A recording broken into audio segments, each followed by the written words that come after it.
the right way, you can actually make it fun. All right. I know some people say, oh, training, military training. It's all on any way you perceive anything you do in your life. All right. So you have to go in it with a good mindset that this is something positive for you, and this is a big step for anybody, but especially for folks going into the military.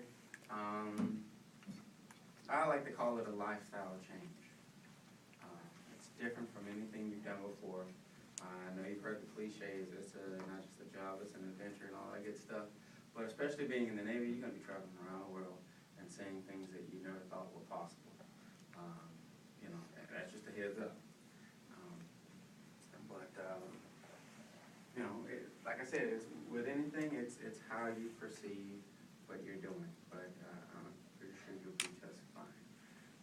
Now, in mind, I see everybody has cameras and stuff, so please continue to shoot photo and video to your heart's content. And then once we're done with the ceremony, you're more than welcome to come on to the podium.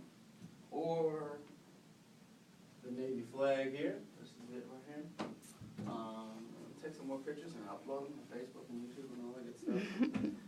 Let everybody see. Let all your friends and family back home or overseas or whatever. Grandma, because she couldn't make it, so she can watch YouTube if she actually watches computer.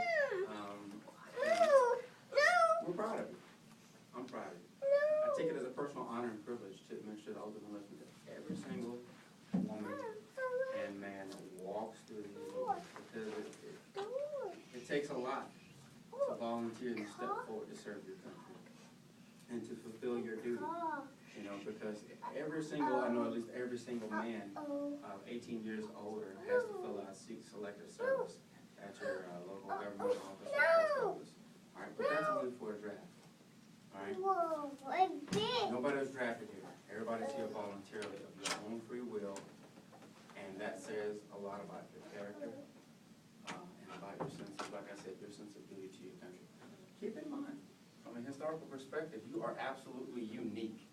Right? And this is just for everybody's edification here. You're special.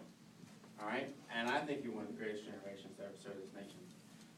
And one of the reasons why I say that is from a historical perspective. From the very beginning of our nation until now, during a time of war, there's always been a draft. Right? Some sort of way, pulling people into the military service. Except for now. From the Gulf War forward, you and your peers and contemporaries have been all volunteer during this time of war.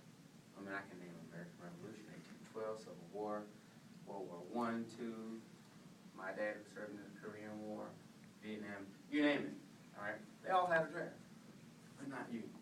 And trust me, don't get it twisted either. The size of the force is irrelevant, okay? Because I could go into a whole number of other metrics that would make you one of the greatest generations to ever serve this nation. And I find it a point of pride to administer the oath to you. You have to overlook me. I tend to be a little long-winded from time to time, but I do honestly take it personally when I get to administer the oath, because you don't have to be here, but here you are. Here you stand. And I'm grateful. They're grateful, all right, that somebody had the courage to step forward, and here you are. So I say thank you. So without any further ado, let's go ahead and get to this thing, all right? Have you been briefed on, do you understand the DoD separation policy and restrictions on personal conduct in the armed forces? Yes, sir. Have you been briefed on it? Do you understand UCMJ Articles 83, 85, and 86? Yes, sir. Does anyone here have any questions, reservations, or reluctance to enlist? No, sir. All right, that in mind, go ahead and raise your right arms. Repeat after me. I state your full name. I, Quentin Johnson Rodriguez, Do solemnly swear do solemnly swear that I will support and defend that I will support and defend the Constitution of the United States the Constitution of the United States against all enemies, against all enemies, foreign and domestic, foreign and domestic, that I will bear true faith that I will bear true faith and allegiance to the same, and allegiance to the same, and that I will obey and that I will obey the orders of the President the orders of the President of the United States of the United States and the orders of the officers and the orders of the officers appointed over me appointed over me according to regulations according to and regulations the Uniform Code and the Uniform Code of Military Justice. of Military Justice. So help me God. So help me All God. right, go ahead and lower your arms. And congratulations. I know you've sworn in before, all right, but this one's just a little bit different, okay? Because, you know, at some point today, you're going to have to take that deep breath. And, you know, right before you get ready to jump into the pool, you know, that's pretty much the same kind of thought process. You're getting ready to jump in, really getting ready to jump in the deep end, all right, of the pool. But it's okay. You have your friends and family right behind you. They support you 100%. They have your back.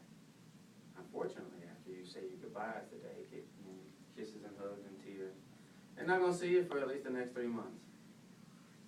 Ooh. But that's okay. You know, that's okay, because there's somebody that's going to be there with you. All you have to do is look to your left and right. It's each other. You have to learn to lean on and depend on each other. All right, teamwork, ladies and gentlemen. That is essential to military life. I mean, it is to real life, but especially to military life. I mean, the fundamental building block of a team is two people, battle buddies, Forrest and Bubba. All right. When I was in basic training 14 years ago, going to Fort Knox, and the artillery range, crawling through the mud at night with live fire going overhead, I felt like I couldn't go on because, you know, it was barbed wire over. I couldn't, you know, stand up or anything like that. And, you know, I really thought I couldn't go on. But my battle buddy was right there. He came back, grabbed me by my jersey, and drug me to the finish line.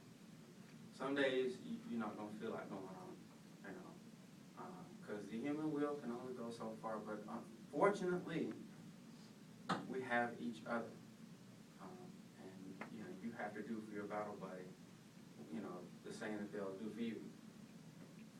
Push, pull, kick, drag, screaming, and yelling. You have to make each other complete the mission. That is essential. You can't do anything, you know, without each other. Teamwork, ladies and gentlemen. So,